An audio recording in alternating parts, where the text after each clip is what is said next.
Hello everyone, I am very glad that you're joining this story. Subscribe, like and comment. Enjoy the story, smile more often. My mom looked me straight in the eye and said, "Sweetheart, your sister is prettier. She's a better match for him." Then she poured herself a glass of white wine like she hadn't just set my entire life on fire. The worst part wasn't even the words themselves.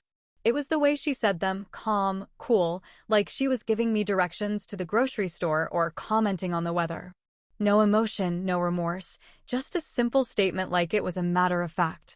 That's when I knew, deep down, she'd always thought this. She'd just finally found the nerve to say it out loud. Let me rewind for a second before I hurl myself too far down the rabbit hole. My name's Lena. I was 29 when all this went down, working full-time as a nurse at the county hospital in Dayton, Ohio. Long hours, low pay, high stress, nothing too glamorous, but it was honest work and I was good at it. I wasn't flashy. I didn't wear makeup to the grocery store. I didn't give a damn about perfect hair or push-up bras. I liked pizza, horror movies, and sleeping in on Sundays. My boyfriend, Jake, used to say that's what he loved about me. "You're real," he'd whisper, running his hands through my tangled hair while I wore his hoodie. "You don't pretend to be something you're not." That line aged like milk. Jake and I had been together for 3 years. Met at a mutual friend's New Year's party, bonded over our mutual hatred for people who say, irregardless, and just never really left each other's side after that. He was studying to become a physician's assistant, smart in a quiet way, always the guy who'd help carry old ladies' groceries without trying to make a big deal out of it. I thought we were solid. Not perfect, no one is, but real. Comfortable. Like we were building something. Then there was Emily. My younger sister by 2 years, the so-called golden girl of the family. She was blonde, skinny, wore pink like it was armor, and had this ability to make people believe she was sweet, even when she was ripping your heart out. My mom, Karen, treated her like she walked on water. Every holiday, every birthday, every goddamn conversation revolved around Emily, her latest boyfriend, her Instagram following, her dress size. "Your sister's just always had that spark," Mom would say, watching her through some delusional lens like she was a beauty queen instead of a part-time Pilates instructor who hadn't held down a job longer than 6 months. Still, I tried not to let it bother me. I had Jake. I had my work. I was saving up for a down payment on a little starter home Jake and I were planning to buy in the next year. We had spreadsheets. Plans. A future. That was before I took the travel nursing assignment in Seattle. It was supposed to be 2 months, extra money, a change of pace, a step toward that house. Jake supported it. Said he'd miss me like hell, but that we'd FaceTime every night and count the days. I didn't suspect a damn thing. Looking back, maybe I should have known. The signs were there if I squinted hard enough. Emily started showing up at Jake's apartment more often. She said she was checking in on him for me. I thought it was weird, but not necessarily malicious. I even thanked her once. Jesus. The naivety. The calls got shorter. The texts got fewer. "Sorry, work's been crazy," he'd say, and I bought it. I trusted him. I trusted them both. Stupid doesn't even begin to cover it. I got off early one Thursday and decided to fly back a few days before schedule. I wanted to surprise Jake, maybe do a little wine and Chinese takeout like old times.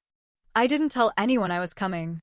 I just hopped on the first red-eye and landed back home, heart racing the whole time like I was about to walk into a rom-com reunion scene. What I walked into was a fucking nightmare. The first thing that tipped me off was the streamers on the porch. I thought maybe it was a birthday party or some family get-together. But then I opened the front door of my mom's house and saw the banner. "Congratulations, Emily and Jake." At first, my brain couldn't process it. Like, the words were there, but they didn't make sense in the order I was reading them. I thought maybe it was a joke. A sick joke. Then I saw the pictures, Emily and Jake, arms around each other, grinning like idiots. Her hand raised, showing off a shiny ring I had never seen before. My mother was in the corner, laughing with a glass of Chardonnay in her hand. She saw me, blinked once, and her face didn't even change. I remember walking in slowly, like my legs were detached from my body. I didn't say anything. I just stood there, surrounded by balloons and fake smiles and betrayal dripping off every wall like bad wallpaper. Emily turned, mid-laugh, and her expression cracked for just a moment. Then she said, "Lena, I didn't think you'd be home so soon. Not, I'm sorry. Not, this isn't what it looks like. Just that. And my mom?" She walked over, calm as ever, and put her arm around Emily. "Sweetheart," she said, voice like syrup. "You were always too serious. Too intense." Emily just makes Jake laugh. They're a better match. That's when the words hit me. Hard and sharp, like a slap. I didn't cry. I didn't scream. I didn't throw the goddamn cake across the room like I wanted to. I just turned around, walked out the door, got in my car, and drove. No destination. Just away. Because at that moment, I knew one thing for sure. They had chosen each other. And I would never choose them again. I sat in my car for what felt like a damn century, staring at the front door of the house I used to call home, the one that now had confetti in the hallway and a cake in the fridge celebrating the engagement of my ex-boyfriend to my sister. My hands were shaking, not from sadness, but from something deeper, more primal rage mixed with the kind of betrayal that makes you question if you were ever loved at all or just a placeholder until something shinier came along. The quiet outside only made it worse. No one followed me. No one yelled my name or tried to explain, which meant they didn't think they had to. They believed they were right. I didn't sleep that night. I just drove. No direction, no music, just the sound of my tires humming along the highway and my heart pounding behind my ribs like it wanted out. At some point, maybe around 3 in the morning, I pulled into a motel with flickering neon lights and a clerk who didn't ask too many questions. I lay on the bed in that room with the buzzing ceiling fan and stared at the ceiling until the sun came up and it all hit me again like a freight train to the chest. My mother had looked me in the face and told me my sister was a better match for my boyfriend, as if that was something a mother should ever say. I was gone for 2 months. That's like, what, 16 weeks? Plenty of time for a rebound, right?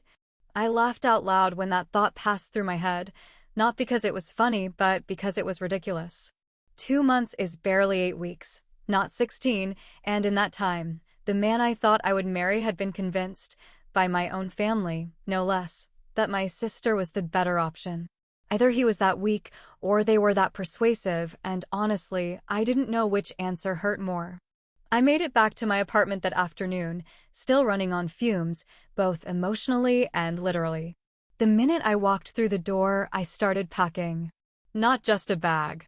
Not just enough for a week or two. Everything. I folded clothes into boxes like I was folding away a version of myself I no longer had use for. I threw out every photo that had Jake's face in it, every note, every trinket, every stupid little reminder of a life I thought we were building together. I boxed it up and drove it to the dump. I watched the old pictures hit the bottom of a metal bin and felt lighter with every slam of garbage against garbage. I called Jake once. I don't know why. Maybe I wanted to hear him apologize, or maybe I needed to hear him say it had all been a mistake and that he still loved me. What I got instead was Emily's voice on the other end of the line, sweet and sugary like she was answering the phone at a bakery. "Jake's in the shower," she said, and I could hear the smug in her voice, like she wanted me to know that. "Can I take a message?" I hung up. That was the last time I ever dialed his number. When I told my mom I was cutting ties, she sounded exhausted, like I was the one causing problems, like I was being dramatic over a little inconvenience. "Lena," she said, "I wish you could just be happy for them. You were always too intense about everything." That was her favorite line, too intense. As if giving a damn was a character flaw. As if caring deeply made me the problem. I didn't scream at her. I didn't cry. I just told her to lose my number and that I'd be changing mine too. Emily never reached out, not once. I don't know if it was guilt or pride or just complete lack of remorse. Probably a mix of all three. I always knew she was selfish. I just didn't know she was that selfish. I gave notice at work. Put everything I owned in storage. Took what was left and got in my car with the vague idea of heading west, California, maybe, or Oregon. Somewhere I could breathe. Somewhere they couldn't follow me. Somewhere I didn't have to explain to strangers why my heart felt like it had been hollowed out with a rusted spoon. I didn't leave a forwarding address. I didn't say goodbye to anyone. I disappeared like a ghost in broad daylight. And let me tell you something I didn't realize back then, but know now. Sometimes, the most powerful thing you can do after getting stabbed in the back is pull out the knife yourself, throw it on the ground, and walk away before they get the satisfaction of watching you bleed. There's something strange about hitting the reset button on your life. It doesn't feel like a single, dramatic moment like you see in movies. No swelling orchestral music, no defiant scream into the wind. No burning photo albums or symbolic haircuts in gas station mirrors. It's quieter than that. It's slow, boring even. It's waking up every morning in a new town, in a new bed, with no one calling your name and nobody expecting anything of you. It's relearning who the hell you are without the people who once defined you. That's what it was like for me after I disappeared. I landed in California with exactly one box of belongings, a beat-up Honda Civic with questionable brakes, and a nursing license that thankfully transferred without too much paperwork. I took a night shift at a trauma center in Santa Rosa, not because it was my dream job, but because it was available and far enough away from Ohio that no one would accidentally bump into me at the grocery store and ask questions I didn't want to answer. The first few weeks were brutal. Long hours, strange faces, and silence. A lot of silence. But I didn't break. I didn't cry. I just worked. People assumed I was tough because I didn't flinch in the emergency room, didn't shake when we lost a patient, didn't crumble when families screamed and blamed us for things we couldn't fix. What they didn't know was that I had already survived something worse. A person can recover from seeing someone die in front of them. It's the slow, quiet betrayal of people who swore they loved you that really wrecks you. That's the kind of pain that lingers in your bones like cold. I started rebuilding piece by piece, not in any big, dramatic way, just one small good decision at a time. I made friends, real ones, the kind who didn't care who I used to be. I started hiking on Sundays, something I never had time for back home. I found a tiny apartment above a bookstore that smelled like old paper and peace. And then there was Marcus. Dr. Marcus Bell was one of those people you don't notice right away. Not flashy, not loud, not the kind of guy who tries to take up all the space in a room. But once you saw him, really saw him, it was hard to look away. He had this stillness to him, like no matter how chaotic the world got, he'd already figured out his place in it and didn't need to shout to prove it. We met in the break room, both silently judging the coffee machine that always tasted like burnt sadness. He looked at me and said, "Third time this week I've hoped it would explode." I laughed. Real, hard, stupid laughter that startled me because I hadn't heard it in so long. It didn't happen all at once. There were no grand gestures or midnight confessions. We just started existing in each other's orbits, coffee breaks, shared shifts, occasional drinks after work, quiet dinners where we talked about everything except the past. He never pushed. He never pried. And when I finally told him the story, the whole twisted mess about my mother, my sister, and the man I once thought would be my forever, he didn't say anything for a long time. Just looked at me with this sharp, thoughtful expression and finally said, "People like that regret it." Eventually. And that was it. No pity. No drama. Just quiet understanding. A year passed and then another. Life started to feel like mine again. I wasn't haunted anymore, at least not all the time.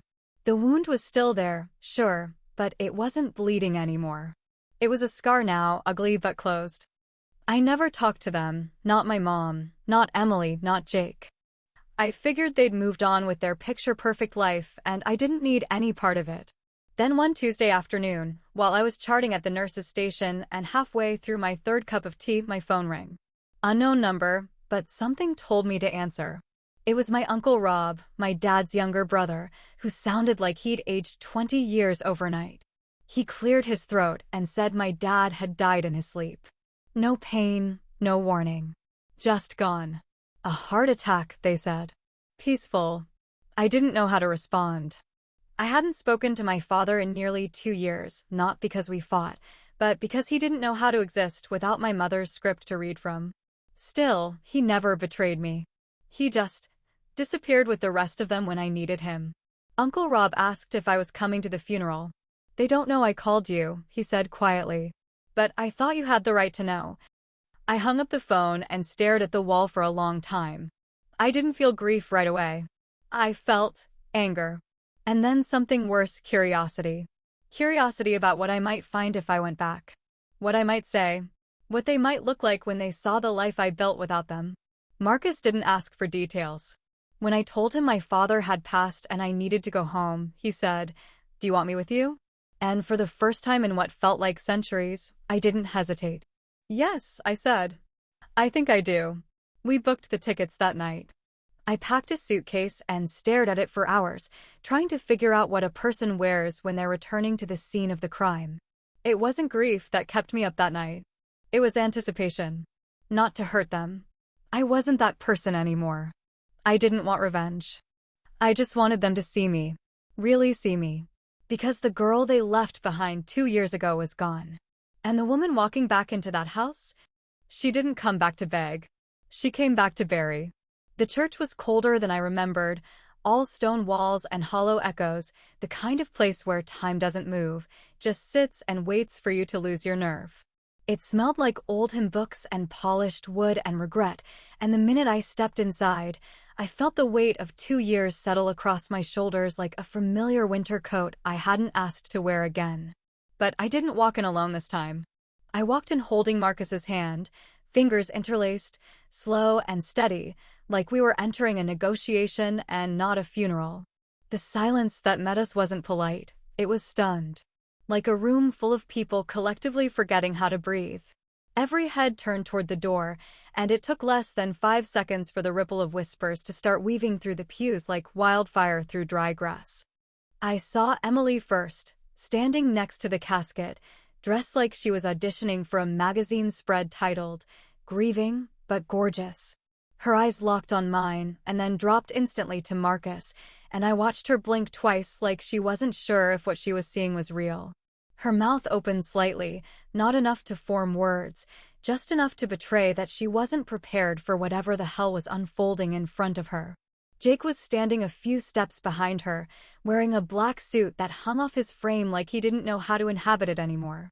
When his eyes found Marcus, his whole face shifted. Not in confusion, not in polite curiosity, but in pure, unmistakable recognition. His mouth actually opened, like he was about to say something, but nothing came out. It was like someone had hit him with a 2x4 of bad memories, and he hadn't found the floor yet. And then there was my mother, Karen. She was standing by the entry table, wine glass in hand, because of course she couldn't get through a funeral without a goddamn Chardonnay. Her eyes scanned over me with that same judgmental chill I remembered, but when they landed on Marcus, her grip faltered, and the glass slipped from her hand and shattered on the tiled floor. The sound of it breaking might as well have been a gunshot. No one said a word.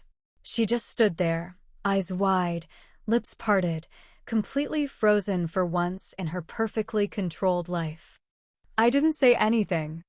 I didn't smile or explain or gesture at Marcus like I was introducing some party trick. I just kept walking forward, hand still in his, chin held high, pretending like the ghosts in the room couldn't touch me anymore. That silence, that heavy, uncomfortable silence, was the loudest kind of revenge I could have asked for. We sat in the second row, close enough to the casket to feel real but far enough to keep a boundary, a wall between the past and the version of me that sat there now. Marcus didn't fidget or flinch or react to the attention. He just sat beside me with that same quiet confidence he always carried, like he didn't owe anyone in that room a single explanation, and he didn't. The service was short, full of the usual platitudes about peace and memory and the afterlife, but I wasn't really listening. I was watching the way Emily kept glancing over like she was trying to solve a puzzle. Watching Jake as he stared at the back of Marcus's head like he was looking at a ghost from a past he thought he'd buried. Because what none of them knew, what they were just now realizing, was that Marcus Bell wasn't just some hospital guy I picked up during my time away. He used to be Jake's mentor. Back in med school, Jake idolized him, followed his career like a devoted fanboy, talked about him constantly like he was some kind of legend. And now he was sitting here beside me, his hand on my knee, his wedding band catching the light. It wasn't just about money, though Marcus had plenty of that. After leaving surgery, he launched a biotech firm that specialized in cardiovascular advancements, the kind of company that quietly rakes in millions while staying far from magazine covers. But that's not what got to them. It was the audacity of it. That I could leave, be forgotten, be written off, and return not broken, but better. That I could return chosen, not begging. After the service, people filtered out to the reception area, murmuring condolences and avoiding eye contact with me like I was carrying a disease they might catch. I didn't mind. I wasn't there for them. I stood near the exit with Marcus, sipping bad coffee and answering polite questions from my uncle and a few old neighbors who meant well but clearly didn't know what the hell to say. And that's when Jake approached me. He walked like he was underwater, each step heavy, slow, uncertain. His tie was loose, his face pale, and when he finally stopped in front of me, he didn't even look at Marcus, just at me. "Can we talk for a second?" he asked, voice low, like he was afraid Marcus might hear even though Marcus was standing right there. I didn't answer, just stared at him until he shifted uncomfortably, then finally nodded toward a hallway off to the side. I followed him, not because I wanted to, but because some dark, twisted part of me was curious. We ended up in the back stairwell, quiet and dim and smelling like old floor polish. Jake leaned against the wall and ran a hand through his hair. He looked awful, like whatever weight he'd been carrying finally got too heavy. "I didn't know," he said, not looking at me. "I didn't know it would feel like this seeing you again. You look different. Happy." I stayed silent, waiting for the real reason he'd dragged me into a stairwell like some damn soap opera side plot. Then he said it. "Do you ever think, maybe we were meant to end up together after all?" And just like that, whatever sympathy I might have had for him shriveled and died on the spot. Because here he was, 2 years later, engaged to my sister, still asking the kind of questions that didn't deserve answers. I looked him in the eye, let the silence stretch, and finally said the one thing I knew would haunt him longer than anything else I could have screamed. "You made your choice, Jake." And I turned and walked back out. He stood there like a man who had just realized the floor beneath his feet had never been solid in the first place, like everything he had built, the lies, the choices, the cowardice, was crumbling under the weight of what he saw standing in front of him. I didn't cry. I didn't scream. I didn't slap him or throw anything dramatic. I laughed. A short, sharp, guttural sound that echoed down the narrow stairwell like a punch to the throat.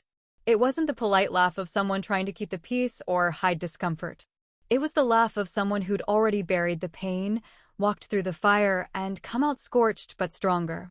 "Meant to be," I said, raising an eyebrow so slowly I could feel the tension crawl across my face.